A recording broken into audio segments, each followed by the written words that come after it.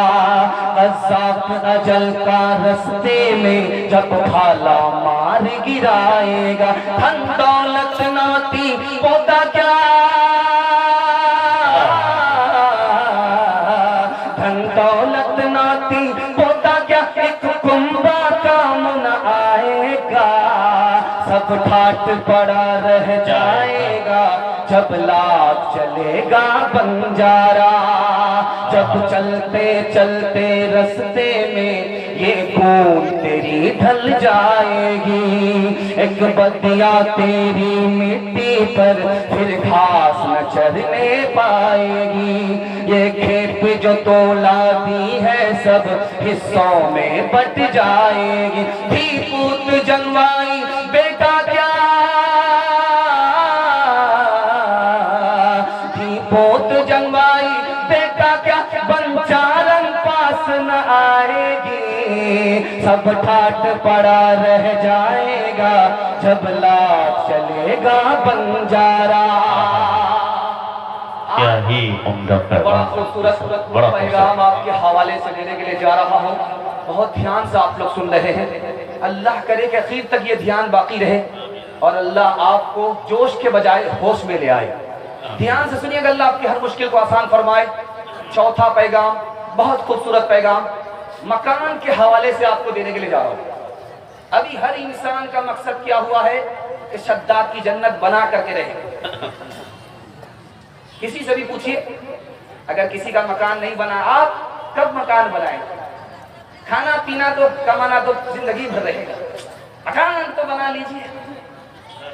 ذرا دھیان رکھیے گا، بہت خوبصورت پیغام جلدی سے نکل جائے گا، بہت خوبصورت پیغام اللہ قبول فرمائے۔ دھیان سے سنیے گا، اللہ کے رسول فرماتے ہیں کہ سب سے برا پیسہ وہ ہے جو مکان میں لگتا، تجارت کا پیسہ تو تجارت کے پیسے کو کھینچتا ہے، یہ پیسہ پانی میں ڈوب جاتا ہے۔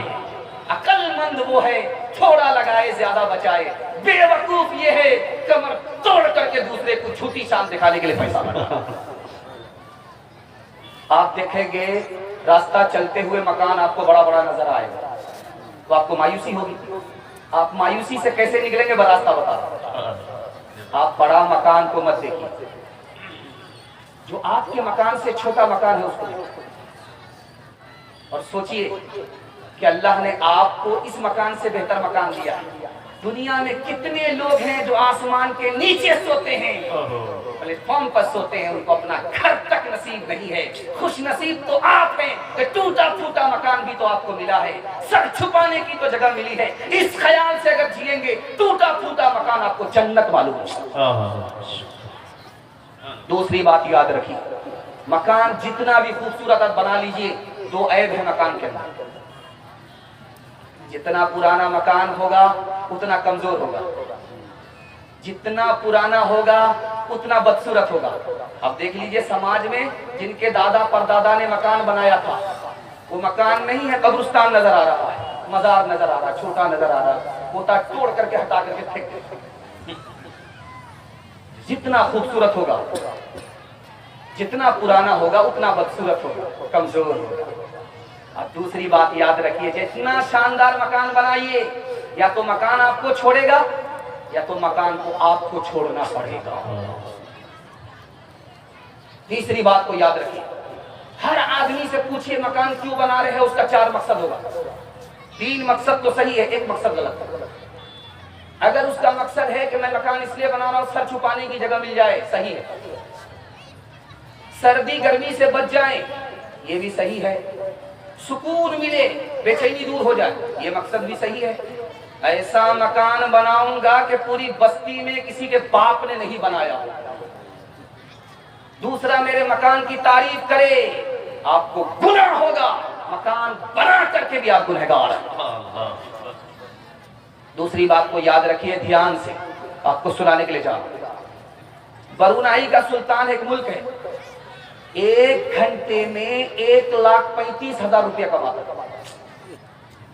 1 گھنٹے میں برونائی کا سلطان ہے، مسلمان ہے، 1 گھنٹے میں 1,35,000 روپیہ کماتا ہے۔ اس نے کہا کہ یہ جتنا کمایا ہے سب مکان بنانے میں لگائی۔ جانتے کتنا بڑا مکان بنایا؟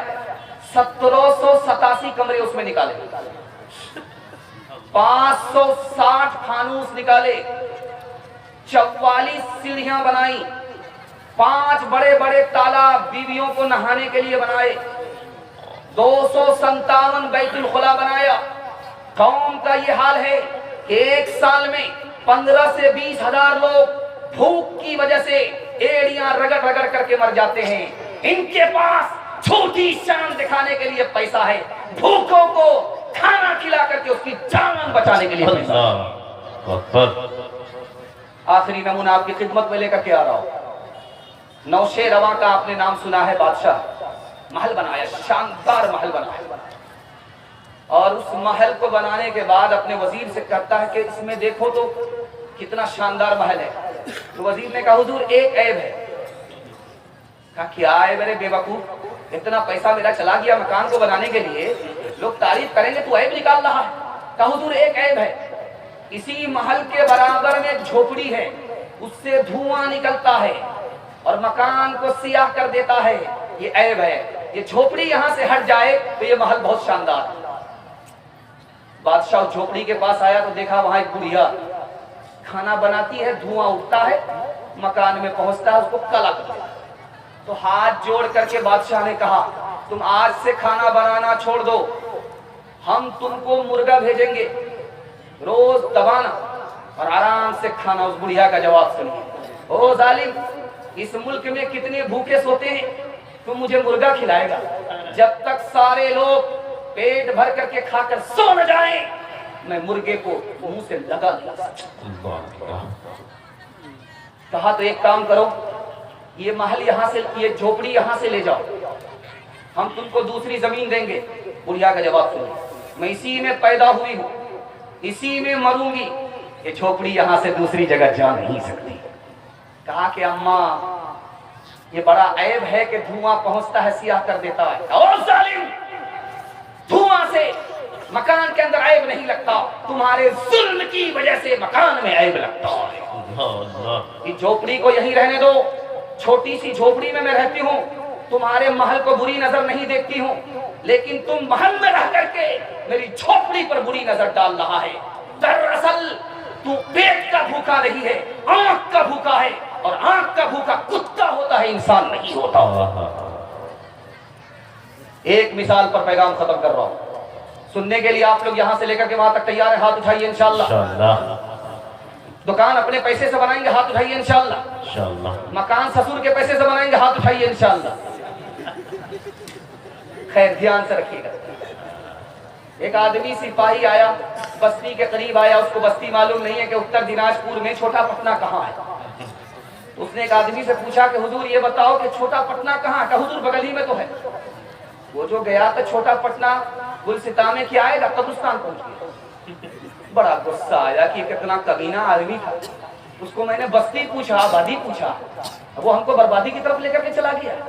آیا پلٹ کر، کھڑا تھا وہی آدمی، کوڑا نکالا، برسانا شروع کیا۔ ارے کم بختی کا مارا، میں نے تم کو بستی پوچھا، میں نے تمہیں گلستان پوچھا، تو نے ہمیں قبرستان بھیج دیا۔ کہ حضور غلطی تمہاری نہیں ہے، غلطی میری نہیں ہے، غلطی تمہاری ہے۔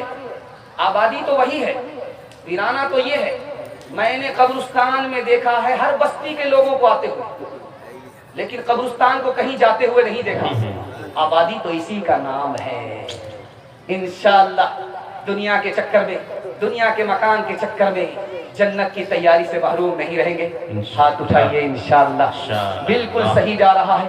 بندگی سے ہمیں تو مطلب ہے، ہم ثواب و عذاب کیا جانے، کس میں کتنا ثواب ملتا ہے، عشق والے حساب کیا جانے، کتنا اونچا قصر دنیا کو بنا لے جاؤ گے، کتنی گہری اس کی بنیاد دیکھو ڈالے جاؤ گے، کتنا عرض و طول میں اس کو بڑھا لے جاؤ گے، کھینچ کر اس کا کہاں تک سلسلہ لے جاؤ گے، اس کو کیا چلتی دفعہ سر پہ اٹھا لے جاؤ گے، اس کو کیا چلتی دفعہ سر پہ اٹھا لے جاؤ گے، آئے تھے کیا لائے تھے، جاؤ گے کیا لے جاؤ گے، آئے تھے کیا لائے تھے، جاؤ گے کیا لے جاؤ گے. بہت اچھا جلسہ جلدی سے نکل گیا. دعا دیتا ہوں اللہ ہمارے سنانے کو آپ کے سننے کو بے حد قبول فرمائے، آپ کی ہر مشکل کو اللہ آسان فرمائے. عورتوں کے حوالے سے سنا رہا ہوں، آپ لوگ سننے کے لیے تیار ہیں؟ دونوں ہاتھ اٹھائیے انشاءاللہ. عورت کو سر پر رکھیں گے، پیر کے نیچے رکھیں گے، ہاتھ بس دنیا کی بے ثباتی مفتی صاحب کے اشعار سے آپ کو سمجھ میں آئی. کچھ ڈالتے رہیے. مفتی صاحب چاہ رہے ہیں کہ مفتی صاحب کے ذریعے سے بھی مدرسے کا کوئی تھوڑا فائدہ ہو جائے. یہ پیغام دیتے جا رہے ہیں مفتی صاحب. سبحان اللہ سبحان اللہ. ہاں ہاں ہاں.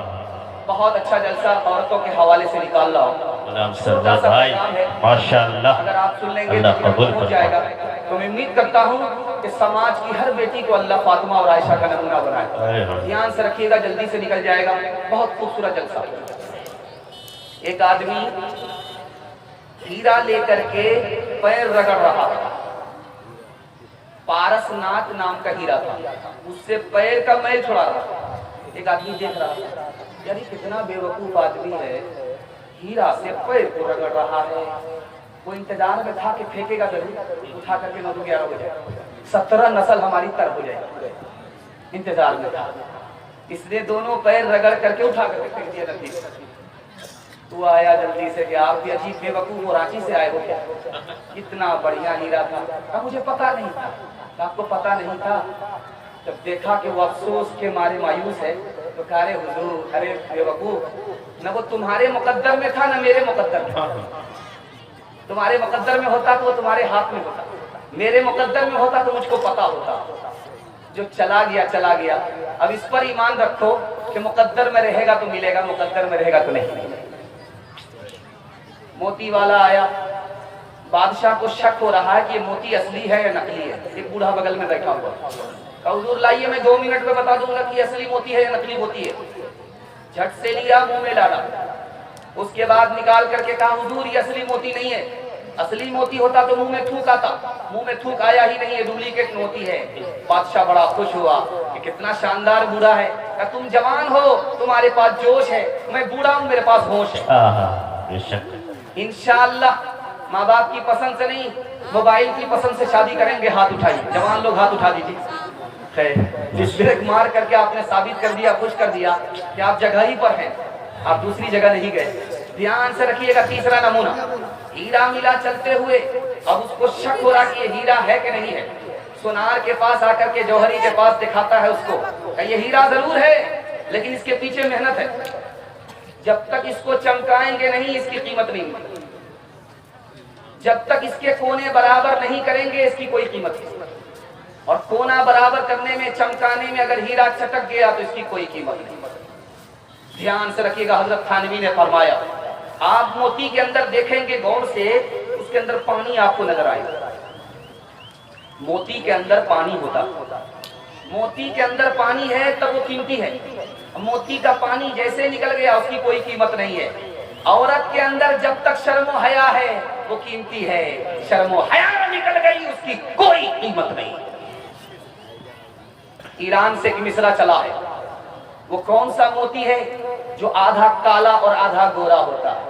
دورے ابلق کسے کم دیدہ بو، ایسا موتی بتاؤ۔ ایران نے سوال پوچھا ہے ہندوستان سے، ایسا موتی بتاؤ جو آدھا کالا اور آدھا گورا ہوتا۔ جواب نہیں آیا۔ جمعہ کا دن تھا، ایک لڑکی غسل کر کے آنکھ میں سرما لگا رہی تھی۔ یہ لڑکی اورنگزیب بادشاہ کی بیٹی تھی۔ دعا کیجئے اس بادشاہ کی قبر کو اللہ نور سے بھر دے۔ سرما لگا رہی، سرما لگایا ممیرا، جب آنکھ میں لگا تو آنکھ سے پانی کا قطرہ ٹپکا اور فوراً مصرے کا جوڑا لگا دیا۔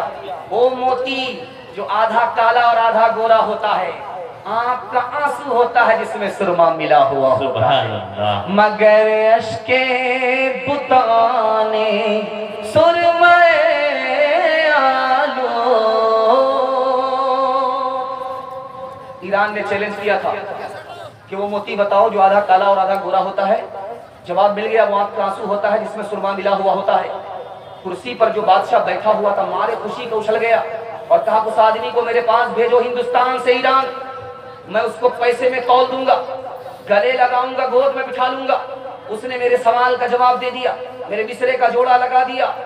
اب یہ عورت، باپ نے کہا کہ بیٹی اب کیا کرو گی، اب تو پھنس گئی۔ وہاں تم جاؤ گی، وہ تم سے ہاتھ ملائے گا، گلے لگائے گا، گود میں بٹھائے گا، تم اجنبی ہو وہ اجنبی، اب وہاں کیسے جاؤ گی؟ تو بیٹی ہو تو ایسی ہو، اللہ سب کو ایسی ہونہار بیٹی عطا فرمائے۔ آمین آمین۔ اس نے کہا ابا حضور مجھ کو جانے کی ضرورت نہیں ہے، میں اپنا جوڑا لگا کر کے بھیج دیتی ہوں۔ میں وہاں جاؤں گی، مجھ کو انعام ملے گا، دنیا ملے گی، لیکن میرا دین برباد ہو جائے گا۔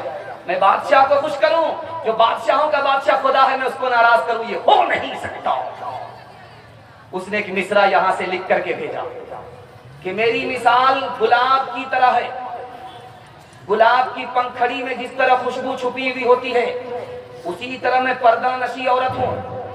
گلاب کی خوشبو کو تلاش نہیں کیا جاتا بلکہ اس کو سونگھا جاتا ہے، اسی طرح مجھ کو تلاش کرنے کی ضرورت نہیں ہے۔ میں عورت ہوں، اجنبی ہوں، تمہارے سامنے جا نہیں سکتی، میں تم کو خوش کرنے کے چکر میں اپنے خدا کو ناراض نہیں کر سکتی۔ انشاءاللہ اپنی بچی کو تعلیم دیں گے اور پردے کے اندر رکھیں گے، فاطمہ اور عائشہ کا لباس پہنائیں گے۔ میں جلسے میں گارنٹی لے کر کے جاتا ہوں، اللہ فاطمہ کے لباس کا اثر اس بیٹی پر ڈالے گا۔ وہ فلمی ہیروئن نہیں ہوگی، انشاءاللہ فاطمہ ہوگی۔ ہاتھ اٹھا کر کے وعدہ کیجئے انشاءاللہ عمل کریں گے، بالکل صحیح جا رہا ہے۔ کرو لفظ عورت پہ گر غور تم تو معلوم کر لو گے فی الفور تم کہ عورت ہے شرم و حیا کا مقام، نمائش ہو اس کی برا ہے یہ کام، کہ عورت کا مستور رہنا ہی ٹھیک، کہ عورت کو مستور کہنا ہی ٹھیک، اگر عزت نفس ملحوظ ہے تو وہ اپنے گھر میں ہی محفوظ ہے، اگر عزت نفس ملحوظ ہے۔ آخری پیغام جوانوں کے حوالے سے دے رہا ہوں، ہمارے جوان یہاں سے لے کر کے وہاں تک سننے کے لیے تیار ہیں؟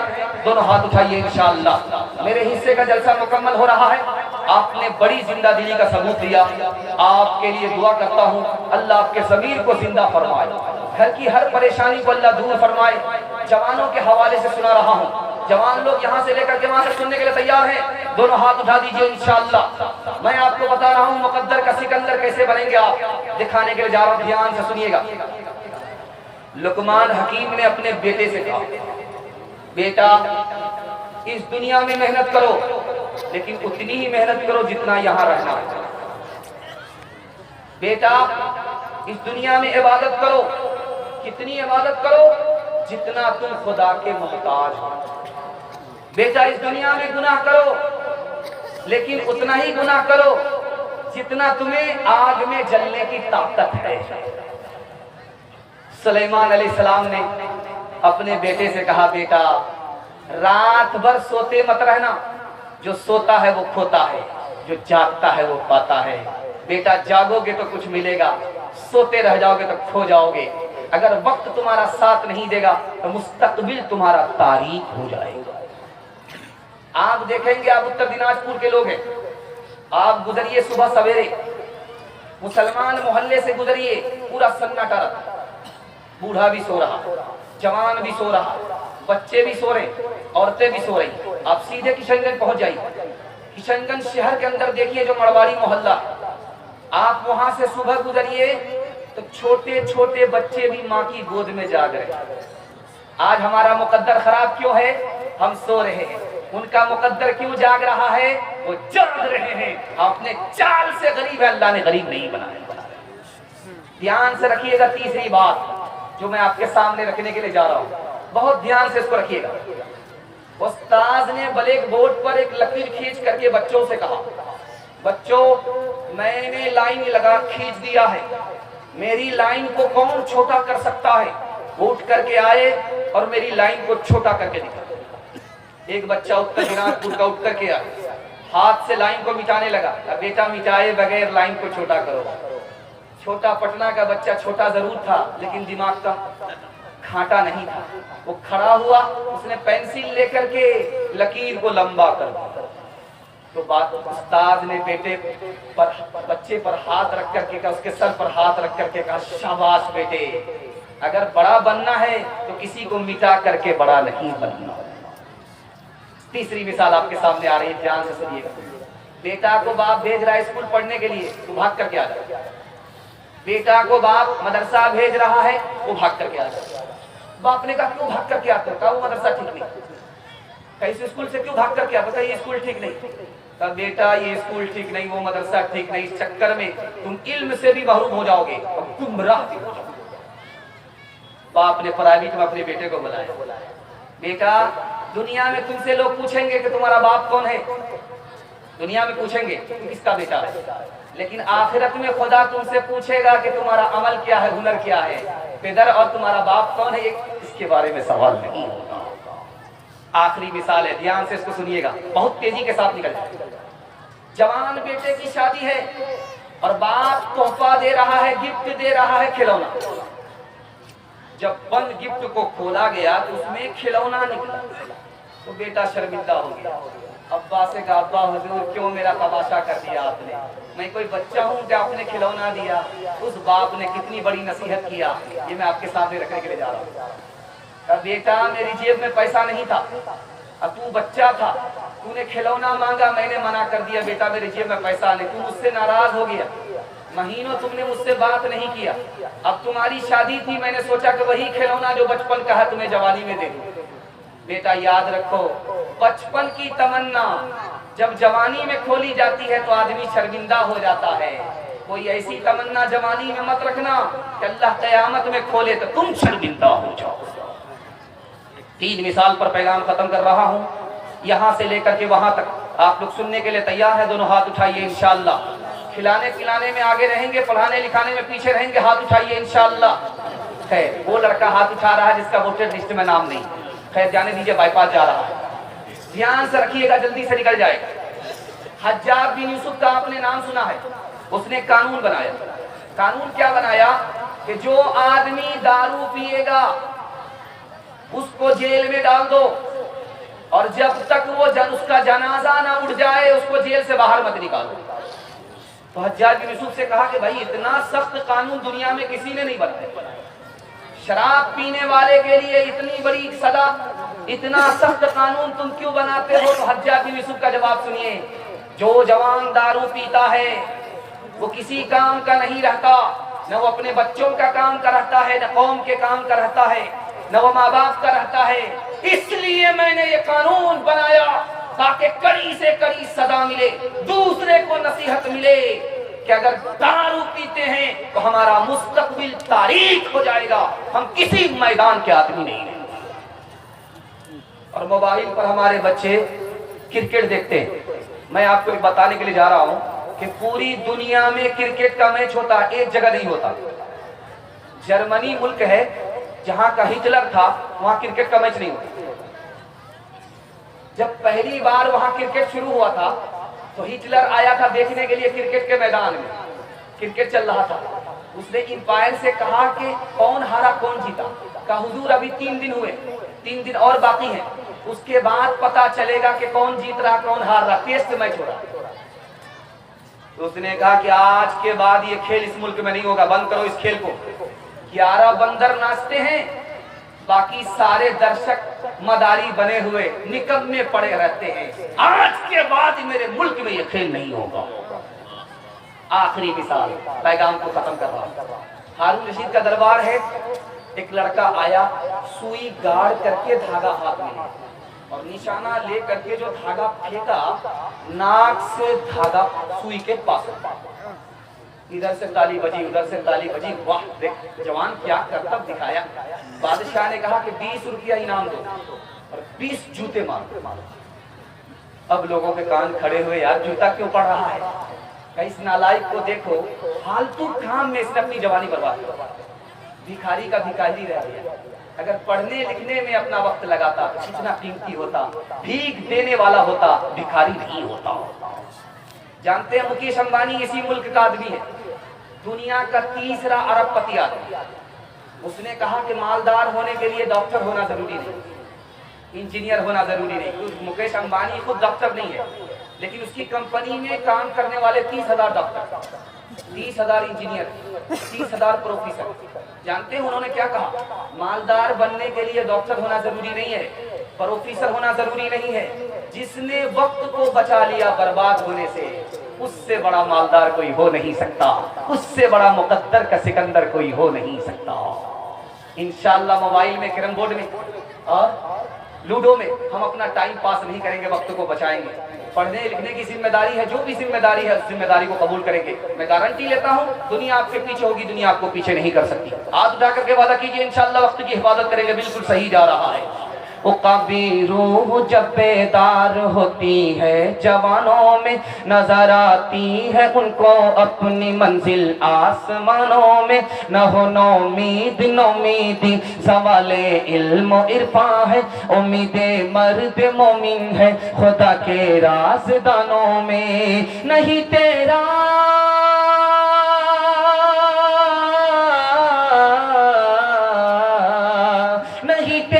نشیمن قصر سلطانی کے گنبد پر, تو شاہی ہے بسیرا کر پہاڑوں کی چٹانوں میں.